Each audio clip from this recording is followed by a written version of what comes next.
جی welcome back ناظرین. ہمایوں اختر صاحب, چونکہ کلوزنگ کی طرف ہم جا رہے ہیں تو لاسٹ کوئکلی کامنٹ کر دیجیے گا. یہ جو ٹیکس کلیکشن کی بات آپ بھی کر رہے تھے مڈل مین کی, چونکہ آپ سیاستدانوں کے حکومتوں کے موڈ کو سمجھتے ہیں, تو کیا قباحت ہے یہ ٹیکس اصلاحات کی طرف کیوں نہیں جاتے؟ کیوں لوگوں سے بات تو ہر دفعہ ہر سال جب بجٹ آتا ہے تو یہ بات کرتے ہیں, لیکن ٹیکس نیٹ کا جو بات ہے اس کی طرف اور اس اصلاحات کی طرف کیوں نہیں جاتے؟ یہ بڑا مشکل ہے جی. جیسے میں نے کہا جی پولیٹیکل کاسٹ, آج کل تو ماحول بھی اچھا ہے, کچھ مورال بھی ملک کا چڑھ گیا ہے جو حالیہ پاکستان کو فتح نصیب ہوئی ہے, تو کرنا چاہیے جی. اب I think they'll have to pay the political cost, لیکن ملک کی بہت مدد کریں گے. میں ایک چیز پہ, یہ بڑے قابل احترام حضرات تشریف رکھتے ہیں, جی ادھر بہت بات ہوتی ہے جی کہ بس جی میں کوئی 6 پروگرام تو دیکھ چکا ہوں جی آئی ایم ایف کے, کہ بس یہ آخری پروگرام ہے. میں کسی ایک حکومت کی بات نہیں کر رہا جی, میں اکراس دا بورڈ 25 سال کی بات کر رہا ہوں کہ جی یہ آخری پروگرام ہے, اب ہم سٹرکچرل چینج کریں گے اور اس کے بعد ہم آئی ایم ایف کے پاس نہیں جائیں گے.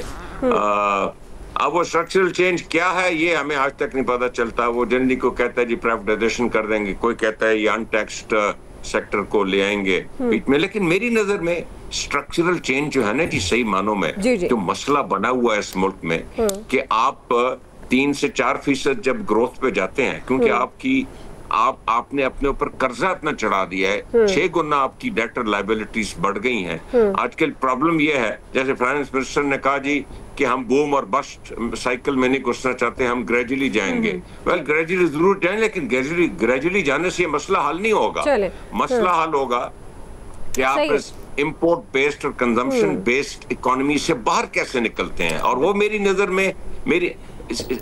نظر میں اس وقت جو سیکٹر شرنک کر رہا ہے انڈسٹری کا, جو انڈسٹری بند پڑی ہے, اس کو آپ ریوائیو کریں اور پھر اس کو لے کے مینز آف میس پروڈکشن کی طرف چاہیے. ٹائم کم ہے, ہمارے پاس ختم ہو رہا ہے. عامر صاحب میں کوئکلی کامنٹ آپ سے لے لوں لاسٹ, کیونکہ بار بار ٹیکس اصلاحات کی بات ہوتی ہے, تو آپ کو لگتا ہے کہ واقعی اس بار حکومت سنجیدگی سے اس پہ کام کرے گی؟ ہاں, بڑی سنجیدگی سے پریس کانفرنس سے ہوں گی. اسٹرکچرل ریفارمز پہ مایوں صاحب جیسے کہہ رہے ہیں 200 گاڑیاں نئی لے کے دینی ہیں افسروں کو. یہ اسٹرکچرل ریفارمز میں لوگوں کو بونس زیادہ دینے ہیں. اسٹرکچرل ریفارمز ہوتی اسی قسم کی ہیں کہ جس کے اندر لوگوں کو کیسے اوبلائج کیا جا سکتا ہے.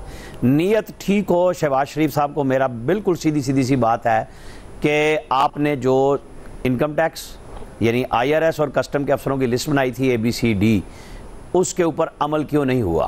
وہ اگر غلط بنائی تھی تو ان کو کیوں نہیں ٹانگ رہے جن کی رپورٹ غلط تھی؟ اگر وہ رپورٹ ٹھیک تھی تو وہ لوگ وقت ختم ہو گیا. آپ سب کا بہت شکریہ. ہمایوں اختر صاحب آج ہمارے مہمان تھے ایکسپرٹس پینل کے. آج کے ایکسپرٹ سے اتنا ہی. فیڈ بیک دیجیے گا. خیال رکھیے. اللہ.